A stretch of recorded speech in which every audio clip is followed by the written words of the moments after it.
안녕하십니까. 자, 이번 강의는요, 182페이지를 보셔야 되겠는데, 182페이지에 대표 예제를 풀고 챕터 2 물권의 변동을 들어갈게요. 대표 예제 보시면, 물권적 청구권에 관한 다음 설명 중 틀린 것은 1번, 어떤 자가 물권의 내용의 실현을 방해하고 있으면 그에게 과실이 없더라도 물권적 청구권이 발생한다. 맞죠? 왜냐하면 침해자에게 고의나 과실이 없더라도 물권적 청구권 행사하는 것이 가능하죠. 2번, 타인의 토지에 건물을 무단으로 지은 뒤에 그 건물을 제3자에게 팔았어요. 그러면 현재 이 토지를 점유하는 사람은 누구죠? 제3자가 되겠죠. 따라서 그 건물의 신축자가 물권적 청구권의 상대방이 된다. X죠. 그죠? 다시 한번 말씀드릴까요? 자, 이런 얘기예요. 땅이 갑의 소유인데 을이 허락도 없이 건물을 불법으로 신축을 했어요. 그럼 이런 상태라면 요 을을 상대로 건물을 철거해 달라고 뭐 할 수 있겠어요? 요구할 수 있겠죠.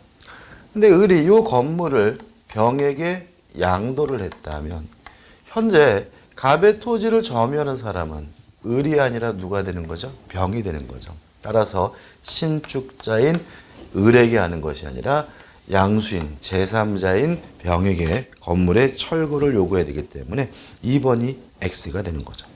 3번, 물권적 청구권은 물권과 분리하여 절대로 양도하지 못합니다.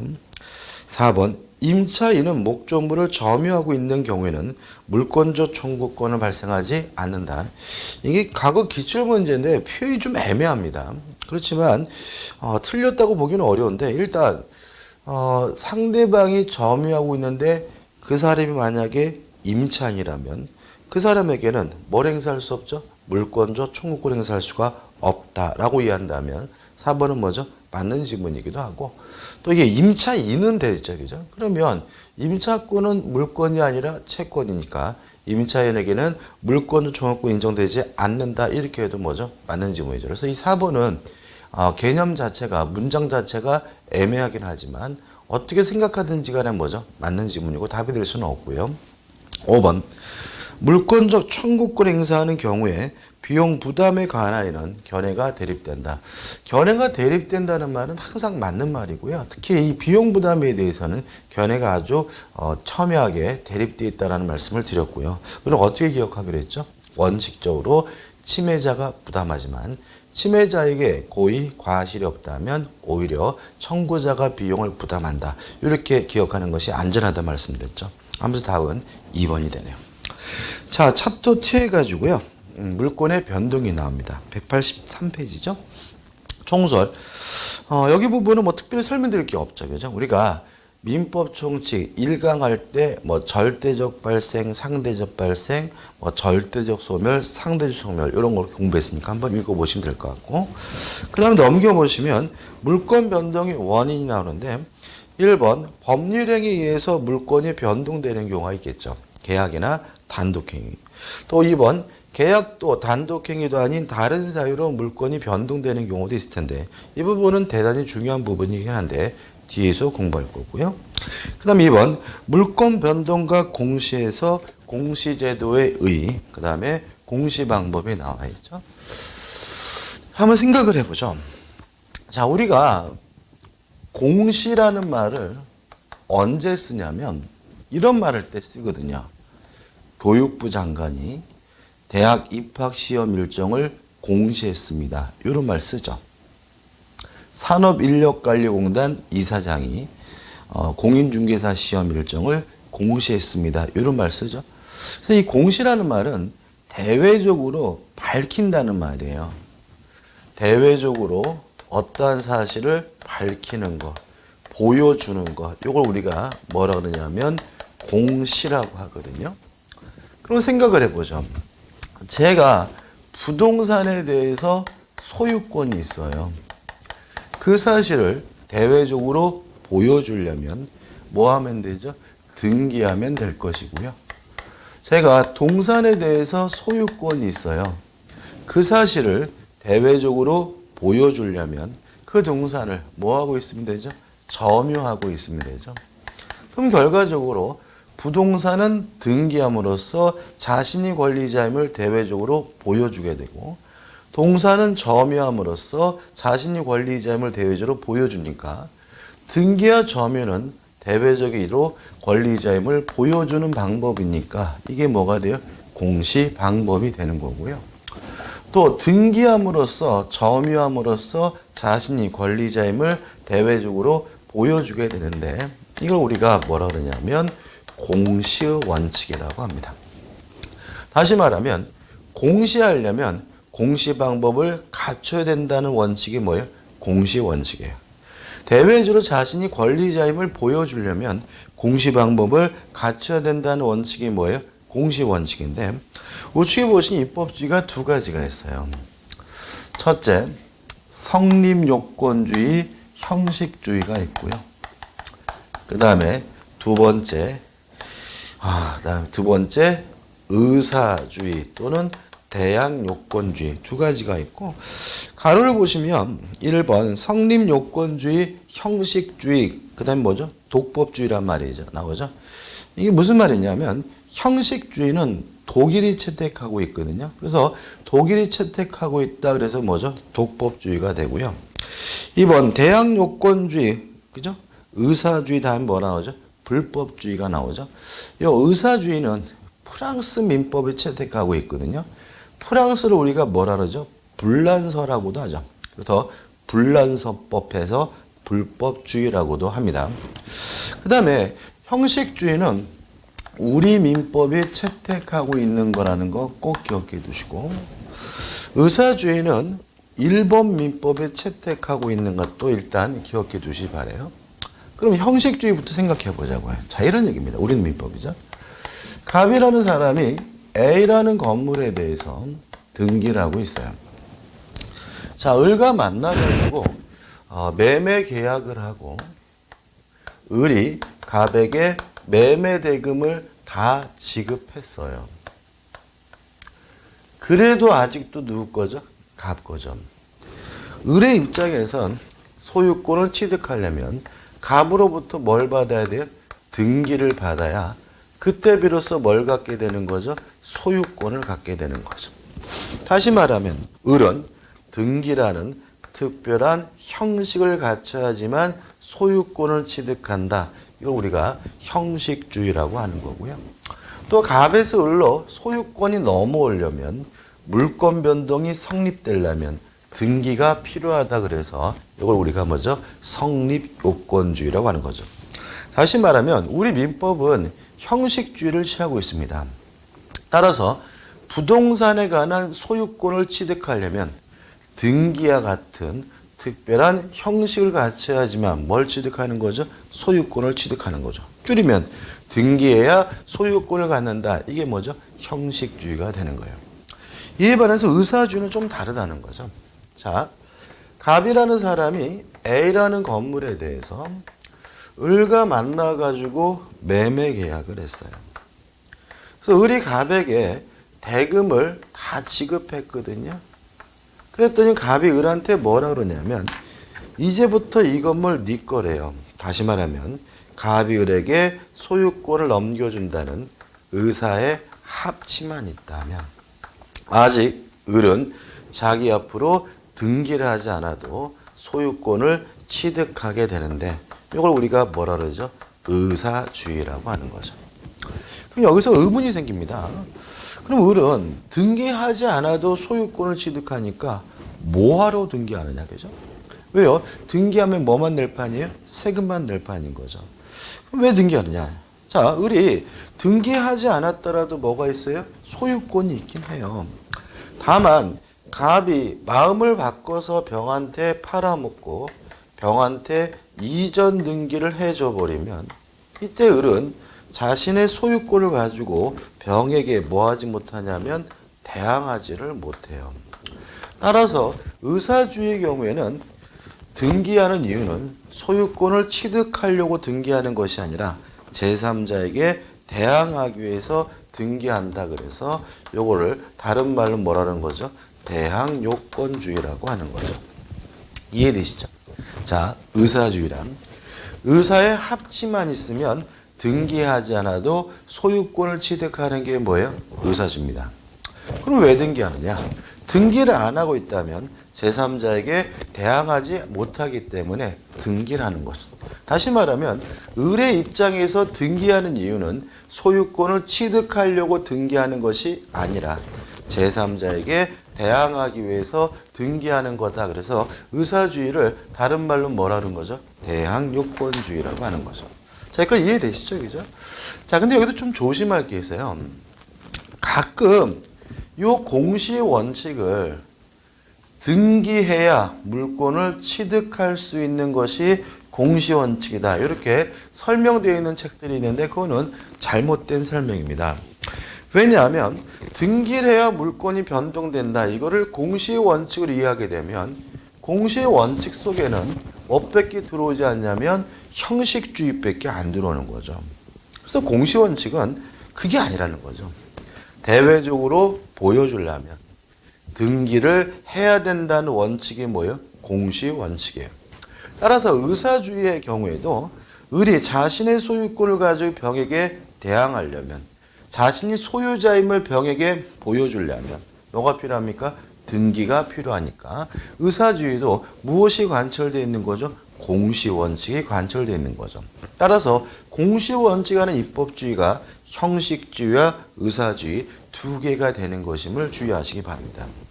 그럼 마지막으로 왜 재수없게 우리가 쪽발이 거, 일본 거까지 신경을 써야 되느냐? 이 의사주의가 일본 거가 아니라는 거 좀 조심하시기 바랍니다. 왜냐하면 우리 민법은 60년 1월 1일부터 시행이 됐어요. 그러면 59년 12월 31일까지는 우리나라에 뭐가 없었겠어요? 민법이 없었고요. 어느 나라 민법을 쓰고 있었냐면 일본 민법을 쓰고 있었거든요. 따라서 59년 12월 30일까지는 우리나라가 무엇을 채택하고 있었던 거예요? 의사주의를 채택하고 있었다는 거죠. 그래서 뭐 연도나 날짜까지는 기억할 필요가 없지만 과거에 우리나라가 의사주의를 채택하고 있었다는 점은 꼭 머릿속에 숙지해 주시고 그러면 문제를 풀거나 판례를 볼 때 이해되는 부분이 많아지게 되니까 좀 기억해 두시기 바랍니다. 그 다음에 시험하고 상관이 없지만 이걸 이제 공부하게 되면 뭔가 좀 이상한 것들이 해결이 돼요. 시험하고 상관이 없어요. 예를 들어서 말씀드리면 우리가 옛날에 그 TV 문학관이나 옛날 드라마를 보면 갑돌이하고 갓순이하고 눈이 맞았어요. 그러면 꼭 어디서 만나요? 옛날 드라마는 물레방앗간에서 만나고 도망갈 때 뭘 들고 가냐면 집 문서나 땅 문서를 들고 가게 되거든요. 그러면 그 왜 들고 가느냐 이런 생각 안 해보셨어요? 그 집 문서, 땅 문서 들고 가봐야 빳빳해가지고 휴지로도 못 쓰거든요. 그죠? 그게 의미가 있다는 말은 결국 뭐냐면 그 드라마의 배경이 현재의 형식주의가 아니라 뭐죠? 의사주의라는 거죠.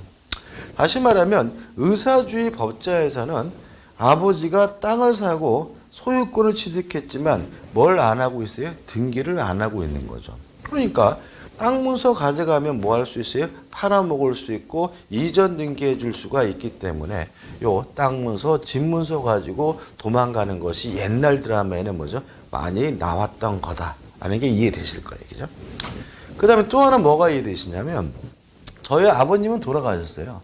저희 아버님이 지금 생존에 계시면 91세인데 저희 아버님과 비슷한 연배이신 분들이 그 등기 권리증, 등기 필증을 땅 문서, 집 문서라고 해가지고 굉장히 귀중히 하는 경향이 있습니다. 그래서 막 서류 봉투에 꼭 담으셔가지고 장롱 깊숙이 이렇게 숨겨두고 계시고 그런 경향이 있거든요. 그거 솔직히 그거 아무짝에도 쓸모없는 서류거든요. 그거 뭐 잊어버리더라도 나중에 팔거나 이전 등기해 줄 때 법무사에다가 잊어버리는데 라고 말하면 땡인 거예요. 이게 중요한 서류가 아닙니다. 왜냐 우리는 뭘 취하고 있어요? 형식주의를 취하고 있으니까. 근데 그 어르신들은 왜 그런 행동을 하느냐? 그분들은 의사주의 법제하에서 교육을 받았기 때문에 그런 거죠. 만약 여러분들이 의사주의 법제하에서 학교를 다녔으면 어떻게 공부했겠어요? 땅 문서 잊어버리면 땅 날리고 집 문서 잃어버리면 집 날린다고 교육받으셨겠죠. 그런 어렸을 때 교육이 굉장히 뭐예요? 뿌리 깊게 남아 계시기 때문에 아무리 주변에서 전문가가 아이 그거 별로 중요한 서류가 아니다라고 얘기를 해도 그걸 안 들으시거든요. 뭐 의사주의 법칙의 영향이고요. 더 재미있는 거는 우리는 그 어르신들의 영향을 받아가지고 별로 중요하지 않은 서류인데도 불구하고 우리는 여전히 그 서류를 중요시하고 있다는 점도 결국 의사주의 법제의 영향이 아직까지 남아있다고 생각하신다면 충분히 이해되실 거예요. 교재에는 장점과 단점이 나와 있는데 한번 읽어보시면 돼요. 그죠? 그러니까 우리가 개념을 정확히 이해하신다면 장단점은 아마 쉽게 접근하실 수 있을 것 같아요. 그 다음에 186페이지 오시면 2번에서 뭐가 나오냐면 공신의 원칙이 나오고 있습니다. 자, 이런 문제입니다. 부동산은 등기, 동사는 점유와 같은 공시 방법을 신뢰하고 믿고 거래한 사람을 보호해 준다면 요 공자고 신자고 따서 이걸 뭐라 그러냐면 공신의 원칙이라고 하는 거죠. 다시 말하면 공시 방법을 신뢰하고 거래한 사람을 보호해 주는 것을 우리가 뭐죠? 공신의 원칙이라고 하고요. 우리 민법은 부동산 등기에 대해서는 공신의 원칙을 인정하지 않습니다. 따라서 등기부를 믿고 거래하더라도 원칙적으로 보호되지 않아요. 그래서 우리가 그 지금까지 공부하면서 절대적 무효가 원칙이다. 무효가 되는 경우에는 제3자는 선이라 하더라도 보호하지 않는다는 논리가 계속 반복됐던 이유는 만약에 등기가 무효라면 그 등기를 믿고 거래한 사람은 보호하지 않는다는 그 이념이 뭐죠? 깔려 있기 때문에 그런 거죠. 이에 반해서 동산의 점유에 대해서는 공신의 원칙을 인정을 하고요. 요 동산의 점유에 관한 공신의 원칙을 우리가 뭐라 그러냐면 선의 취득이라고 해요. 그래서 우리가 이 공신의 원칙에 대한 자세한 내용은 요 동산의 점유에 관한 공신의 원칙 선의 취득에서 할 거거든요. 그래서 이 부분에 여러분들이 기억할 것은 요거죠. 부동산은 등기, 동산은 점유와 같은 공시 방법을 신뢰하고 거래한 사람을 보호해 주는 것을 우리가 공신의 원칙이라고 하는데 우리 민법은 부동산 등기에 대해서는 공신의 원칙을 인정하지 않고 동산의 점유에 대해서만 공신의 원칙을 인정하고 그걸 우리가 뭐죠? 선의 취득이라 한다 정도는 꼭 기억해 두시기 바랍니다. 자, 187페이지 하단에 보시면 뭐가 나오냐면 대표 예제가 나오고 있습니다. 한번 읽어볼게요. 풀어볼게요. 물권 변동의 공시에 관한 다음 기술 중 틀린 것을 1번. 부동산 물권에 관하여는 등기를, 동산 물권에 관하여는 점유를 공시 방법으로 한다. 맞죠? 2번. 물권 변동에 관한 의사주의 법제 아래에서는 공신의 원칙, 공시 원칙은 인정될 여지가 없다. X죠. 의사주의도 자신이 소유자임을 가지고 제3자에게 대항하려면 뭐가 필요하죠? 등기가 필요하니까 의사주의도 공시 원칙이 관철되고 있기 때문에 답은 2번이 되는 거죠. 3번. 공시 원칙은 물권에 관하여만 인정되는 것이 아니고 배타적 권리의 변동 등기에도 적용된다. 맞습니다. 중요한 건 아니고. 4번. 등기나 점유 외에도 특수한 공시 방법이 간습법상 인정되고 있다. 이건 우리가 나중에 제가 설명드리려고 하는 건데 명인 방법이라고 해가지고 수목의 집단이나 농작물에 대해서 관습법상 공시 방법이 따로 인정되고 있기 때문에 4번은 뭐죠? 맞는 질문이죠. 5번. 물권은 배타적 지배권이어서 제3자에게 미치는 영향이 크므로 그 물권의 표상, 표식으로서 공시가 필요하다는 얘기는 너무나 당연히 맞는 질문이겠죠. 답은 2번입니다. 자, 넘겨보시면 이제 제3절 해가지고 물권행위라는 개념이 뭐하고 있어요? 나오고 있는데 이 부분에 대해서는 조금 학문적인 분야입니다. 그러니까 학설을 공부해야 되거든요. 근데 제가 학설은 될 수 있으면 소개시키지 않아 드리려고 하는 것이 제 기본적인 태도인데 이 부분은 좀 학설을 좀 공부를 좀 하시는 게 안전할 것 같아요. 다만 이것도 뭐 이해하시는 것이지 뭔가를 딸딸딸 외울 문제는 아니라는 거 다시 한번 주의하시기 바라고요. 그래서 교재 읽기 싫으시면 안 읽어도 돼요. 그러니까 제가 설명드리는 것만 정확하게 이해하신다면 문제가 자주 나오는 부분은 아니지만 나온다면 충분히 문제를 맞출 수가 있습니다. 일단 개념입니다. 자, 물권행위라는 개념이 나오고 있죠. 그러면 세트로 뭐가 나와야 되냐면 채권행위라는 개념이 또 나와야 돼요. 그죠? 그러면 물권행위가 뭐냐? 물권을 변동시키는 법률행위를 물권행위라고 해요. 채권행위는 뭐냐? 채권을 발생시키는 행위를 채권행위라고 해요. 말은 쉽죠? 채권을 발생시키는 행위가 뭐예요? 채권행위. 물권을 변동시키는 행위가 뭐죠? 물권행위. 이렇게 되는 거죠. 자, 그럼 예를 들어 보자고요. 우리가 일반적인 부동산을 거래할 때를 한번 생각을 해볼게요. 우리는 일반적으로 부동산을 어떻게 거래하냐면 처음에 매매 계약을 하게 되죠. 그리고 나서 계약금을 지급하게 되고, 그리고 나서 매수는 매도인에게 중도금을 지급하게 되고요. 그리고 나서 마지막으로 잔대금, 잔금을 지급하게 되고, 잔금까지 다 지급됐다면 이제 매도인은 매수인에게 이전, 등기, 서류를 교부하게 되고요. 이러한 이전 등기 서류를 교부받아서 자기 앞으로 이전 등기를 하게 되면 모든 절차가 다 어떻게 해요? 끝나게 되는 거죠. 보통 이런 5단계를 거쳐서 부동산에 관한 거래가 이루어지는 것이 일반적이죠. 자, 그럼 생각해 보자고요. 1, 2, 3, 4, 5번 중에서 뭐가 채권행위일까요? 채권행위 뭐라고요? 채권을 발생시키는 행위죠. 예, 1번 매매 계약이 채권행위겠죠. 자, 왜냐하면 매매 계약을 하게 되면 매수인은 이전 등기를 요구할 수 있는 채권이 생기고요. 매도인은 대금을 달라고 요구할 수 있는 뭐가 생겨요? 채권이 생기는 거죠. 다시 말하면 매매 계약은 무엇을 발생시키고 있습니까? 채권을 발생시키고 있으니까 이 매매 계약이 뭐가 되는 거죠? 채권행위가 되는 거죠. 그 다음에 2, 3, 4, 5번 중 뭐가 물권행위일까요? 물권행위가 뭐라고요? 물권을 변동시키는 행위죠. 그러면 매도인에서 매수인으로 소유권이 언제 넘어와요? 우리는 형식주의를 취하기 때문에 이전 등기를 하게 되면 소유권, 물권이 변동되게 되는 거죠. 따라서 이전 등기 서류를 교부받아서 자기 앞으로 이전 등기를 하게 되면 소유권이 넘어간다. 따라서 이것이 뭐가 되는 거죠? 물권 행위가 되는 거죠. 원래 이 부분은 학설에 대립이 있는 부분이긴 합니다. 그렇지만 학설은 다 맞는 거니까 이해하기 쉬운 거, 간단한 거 기억하시면 되는 거거든요.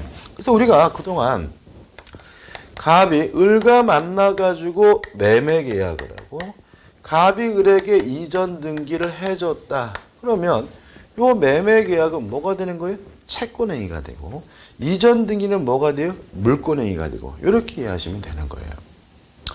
그 다음에 이제 부동산 거래는 이렇게 하는데 콩나물을 산다, 담배를 산다 같은 현실 거래는 이렇게 나눠서 행위를 할까요? 우리가 현실적인 현실 거래의 경우에는 이러한 것들이 다 결합이 돼서 융합이 돼서 이루어지질 않나요? 그죠? 예를 들어 제가 편의점 가가지고 이렇게 행동하진 않죠. 디스한 값을 저에게 파시겠습니까? 청약을 했더니 그쪽에서 예, 아저씨한테 팔겠습니다. 승낙을 했어요. 아, 매매 계약이 체결됐군요. 자, 매매 대금을 받으십시오. 그랬더니 그쪽에서 매매 대금을 받은 후에 담배를 인도해 줬다. 이렇게 행동을 나눠서 분리해서 행동하지는 않죠. 그 나눠서 분리해서 행동하면 잘못하면 뭐예요? 정신병원 실려가는 거 아닌가요? 보통 어떻게 합니까? 아가씨 디스한 값 청약하면서 뭣도 같이 가요? 매매 대금도 같이 가죠. 다시 말하면 계약을 체결하고 재산권을 이전하고 대금을 지급하는 것이 현실 거래에서는 결합이 돼가지고 융합이 되어서 이루어지는 것이 뭐예요? 일반적인 거잖아요. 자, 그러면 거래가 두 가지가 있습니다. 부동산 거래처럼 채권행위와 물권행위를 명백히 구별할 수 있는 거래도 있는 반면 현실 거래처럼 어디까지가 채권행위고 어디서부터가 물권행위인지 구별할 수 없는 경우도 있고 두 가지가 있는 거죠. 자, 만약에 두 가지 거래 중에서 요 부동산 거래를 원칙적 거래로 이해하게 되면 채권행위와 물권행위는 명백히 구별된다라고 이해할 것이고요. 그럼 우리가 물권행위의 독자성 긍정설이 되는 거죠.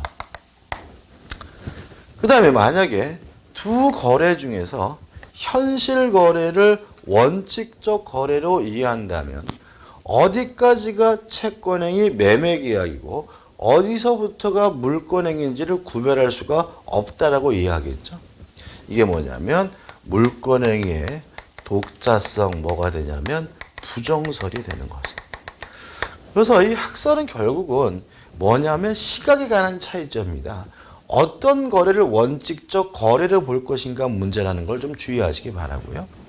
그 다음에 독자성을 긍정하는 견해는 다시 무인성설과 유인성성으로 나뉘는 거죠. 자, 이 어떤 문제냐면 채권행위, 요 매매계약이 무효가 됐어요. 취소가 됐어요. 그랬을 때 등기, 물권에 영향을 주느냐 안 주느냐 문제에 있어서 영향을 안 준다라고 이해하는 견해는 뭐죠? 무인성설이고요. 매매가 무효면 당연히 등기도 무효다, 영향을 준다라고 이해하는 견해가 뭐죠? 유인성설이 돼요. 그 다음에 현실 거래를 원칙적 거래로 이해하는 독자성 부정선의 경우에는 이분들은 어떤 생각이냐면 물권행위와 채권행위를 구별할 수도 없다. 그것이 뭐죠? 융합이 돼서 이루어지는 거다. 이렇게 이해하는 견해에 따른다면 항상 뭘로 올 수밖에 없어요? 유인성설로 볼 수밖에 없는 거죠. 왜요? 만약에 독자성을 부정한다면 영향을 안 준다라는 무인성설은 뭐 할 수 없는 거예요? 존재할 수가 없는 거죠. 그 다음에 이제 결론입니다. 독자성을 긍정하고 무인성을 취하는 것이 일반적인 학설의 태도이고요. 독자성을 부정하고 유인성을 취하는 것이 현재 우리나라 대법원 판례의 입장입니다. 이렇게 학설과 판례가 나누는 이유는 독일 민법에는 무인성에 관한 명문 규정을 두고 있기 때문에 그렇습니다. 까지 기억하시면 돼요. 자, 이게 무슨 말이냐면 이런 얘기입니다. 자, 우리가 민법에서 배우는 학설은요, 외국 학설이 아니라 우리나라 학설인 거예요. 우리나라 학자분들이 주장하는 학설인 거죠. 그래서 만약 여러분들이 민법을 수험적으로 공부하는 게 아니라 학문적으로 공부하시게 되면 뭐 강윤직 교수님이니 김용환 교수님이니 뭐 김증한 교수님이니 뭐 이렇게 교수님들 이름도 이렇게 아시게 돼요. 왜냐하면 이런 학설들은 다 우리나라 학자분들이 주장하는 학설이거든요. 자, 그럼 생각해 보자고요. 제가 이 더배운 강의에서 뭔가 멋있는 거를 제가 주장을 했어요. 그러면 여러분들이 다 공감했다 하더라도 저의 주장은 학설은 아닌 거죠. 가슴 아프게 되겠죠.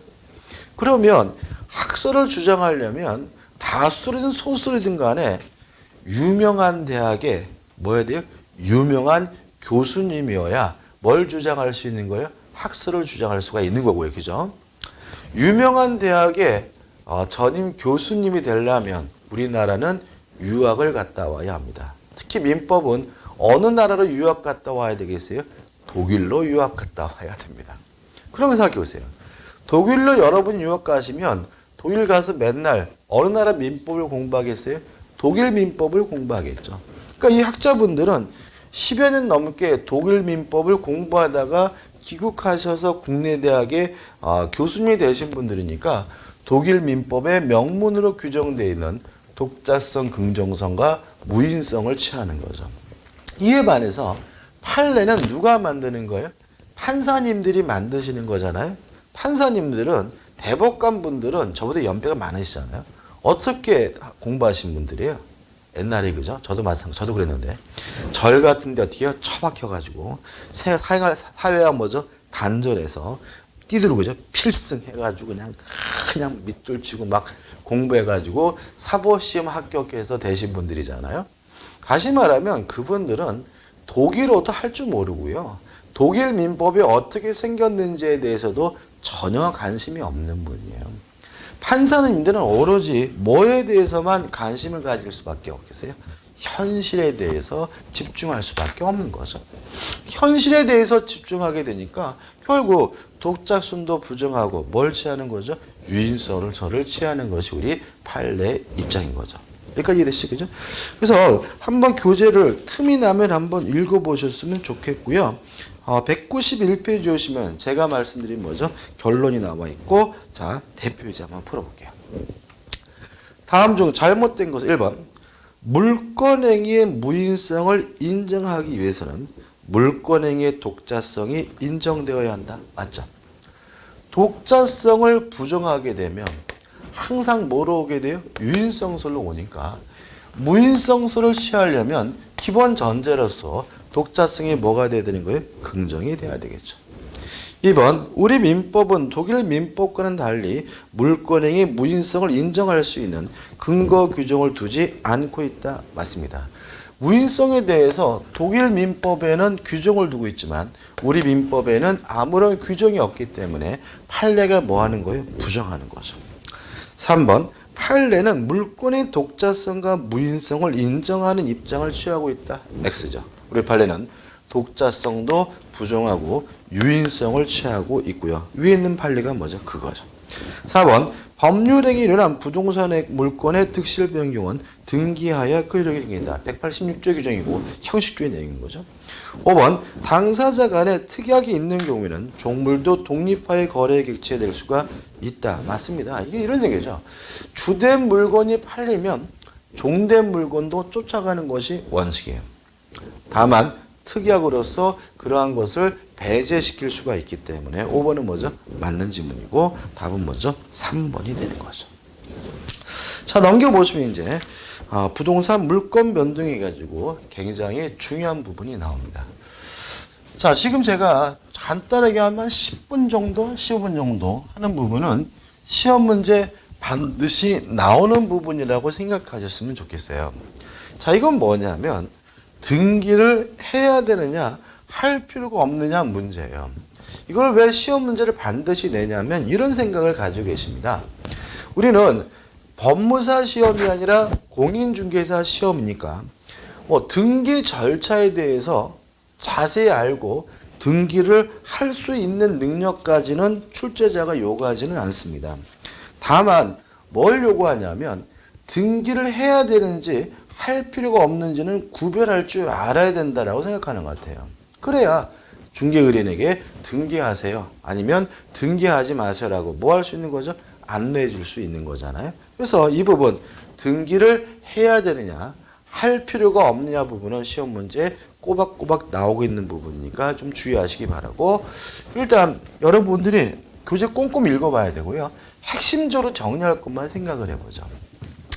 첫째, 186조에는 뭐라고 규정되어 있냐면 법률 행위에 의해서 물권이 변동되려면 등기를 해야 한다라고 규정하고 있고요. 이게 결국 뭐예요? 형식주인 거죠. 이게 1. 법률 행위에 의한 경우죠.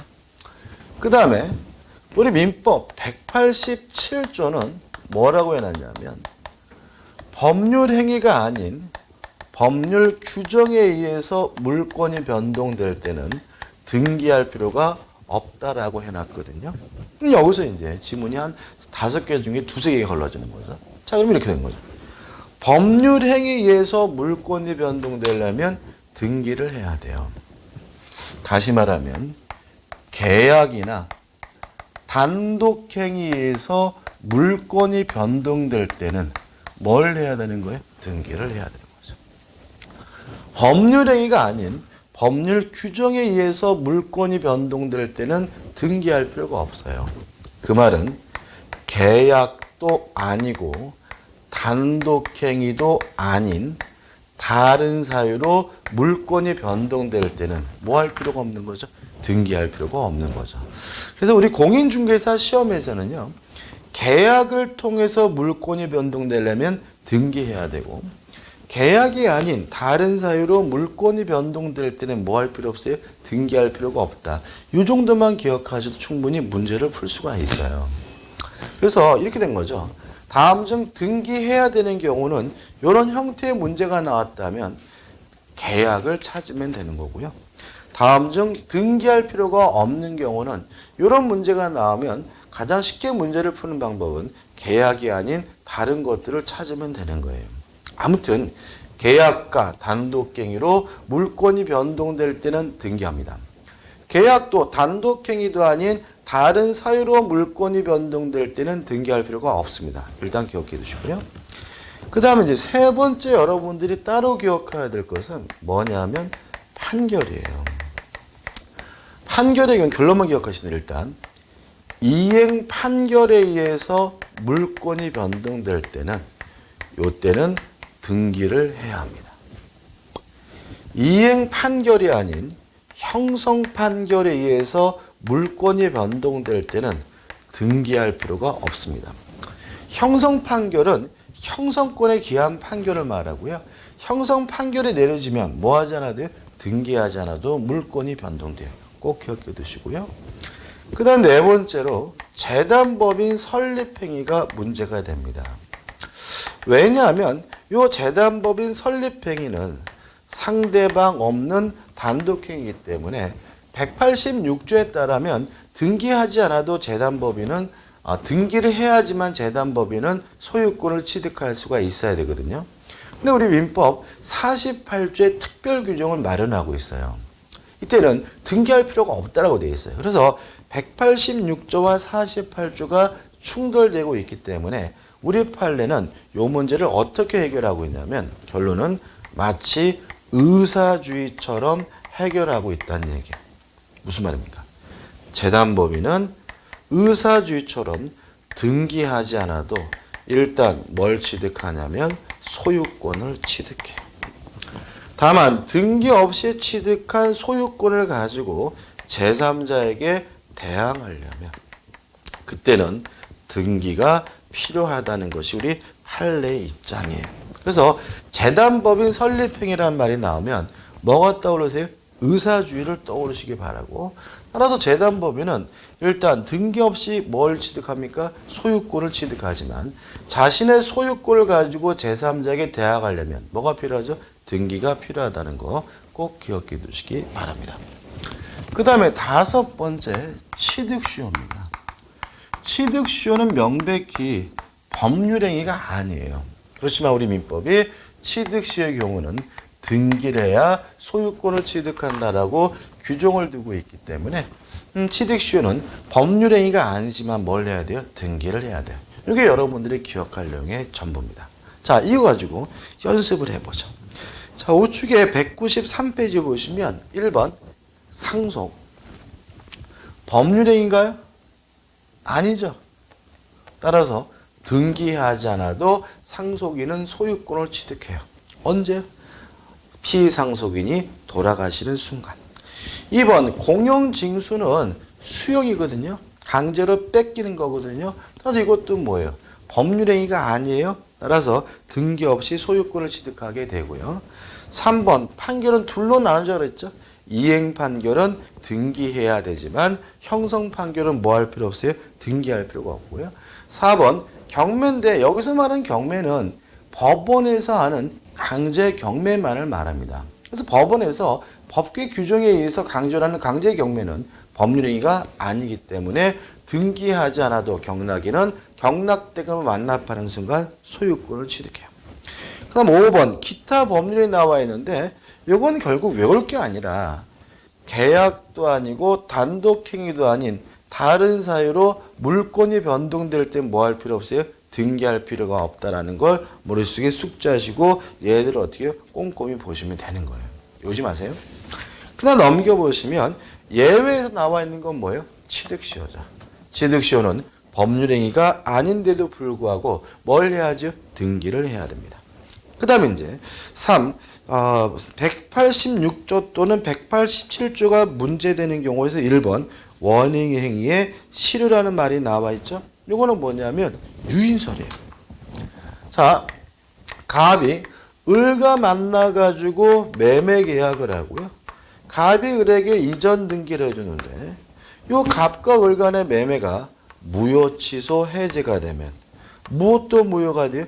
등기도 자동으로 뭐죠? 무효가 되는 거죠. 왜 우리 판례가 뭘 취하고 있어요? 유인성을 취하고 있으니까. 따라서 을의 등기를 말소하지 않아도 갑에게 뭐가 복귀하게 돼요? 소유권이 복귀하게 된다는 말이 나와 있고요. 이번 재단법인에 대한 출연재산의 기소권 요건데 우측에 나와 있는 뭐만요? 판례만 정확하게 기억하면 되겠죠. 재단법인 설립행위에 대해서 우리 판례는 마치 의사주의처럼 해석합니다. 따라서 재단법인은 등기하지 않아도 뭘 취득해요? 소유권을 취득하는데 다만 자신의 소유권을 가지고 제3자에게 대항하려면 뭐가 필요하죠? 등기가 필요하죠. 자, 정제하는 의미에서 대표 예제를 풀어볼게요.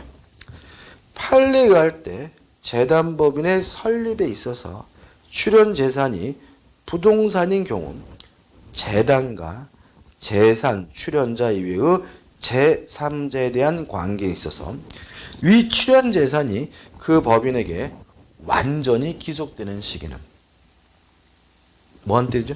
등기한 때죠. 다시 말하면 제3자에 대해서도 완전히 기속되는 시기는 뭐가 필요한 거죠? 등기가 필요한 거니까 답은 뭐죠? 5번. 그 출연 부동산을 재단법인 명의로 이전 등기에 어떻게 격려한 때가 되겠죠. 그다음 넘겨보시면 196조가 나오는데 3번 소멸시효입니다. 일단 소멸시효 걸리는 물건은 뭐에 하나죠? 용익 물건에 한다는 거 잊지 마시기 바라고. 물론 소멸시효도 계약도 아니고 단독행위도 아니니까 뭐 할 필요 없는 거죠? 등기할 필요가 없는 거죠. 따라서 소멸시효가 완성되는 순간 말소 등기하지 않아도 물건은 자동으로 뭐가 돼요? 소멸되게 되고요. 그 다음에 4번 제한물건의 소멸 청구와 5번 제한물건의 소멸 통고는 형성권을 얘기하는 겁니다. 나중에 자동적으로 아시게 되는데 자, 소멸 청구권을 행사하면 즉시 물건이 뭐가 돼야 되냐면 소멸해야 돼요. 뭐 하지 않아야 돼요? 말소 등기하지 않아야 돼요. 소멸 통고도 마찬가지입니다. 요건을 갖추게 되면 자동으로 물건이 뭐가 돼야 되냐면 소멸해야 돼요. 말소 등기하지 않아도요. 그래서 4번, 5번은 한번 읽어보시되 뭐 따로 기억할 노력하실 필요는 없는 부분이에요. 자, 우측에 대표예제 풀어볼까요? 다음 중 어느 견해에 의하든 등기를 하여야만 부동산 물건을 취득하는 것은 1번 원인행위의 실효 원인이 있는 경우에 부동산 물건의 복귀. 매매가 무효면 등기도 무효니까 을의 등기를 말소하지 않아도 을에서 갑으로 이전 등기를 하지 않아도 갑에게 뭐가요? 소유권이 복귀가 되니까 1번은 뭐죠? 답이 아니죠. 2번 재단법인의 설립을 위해 출연한 부동산의 기소. 재단법인은 일단 등기 없이 뭘 취득해요? 소유권을 취득하니까 2번도 뭐죠? 답이 아니죠. 3번 지상권 설정자가 지상권 소멸을 청구하는 경우 요 지상권자의 지상권 설정자의 요 소멸 청구권이 형성권이에요. 따라서 청구하는 순간 등기 없이 지상권은 소멸해요. 4번 전세권자가 전세권의 소멸을 통과한 경우도 마찬가지예요. 소멸 통과하면 6개월이 되는 순간 전세권은 소멸하게 되고요. 말소 등기하지 않아도 돼요. 5번 지상권에 대한 일반 점유취득시효가 완성된 경우. 자, 취득시효에 의해서 물건을 취득하려면 뭘 해야 됩니까? 등기를 해야 됩니다. 따라서 답은 뭐죠? 5번이 되는 거죠. 자, 이번 강의는 여기까지 하도록 하겠습니다. 감사합니다.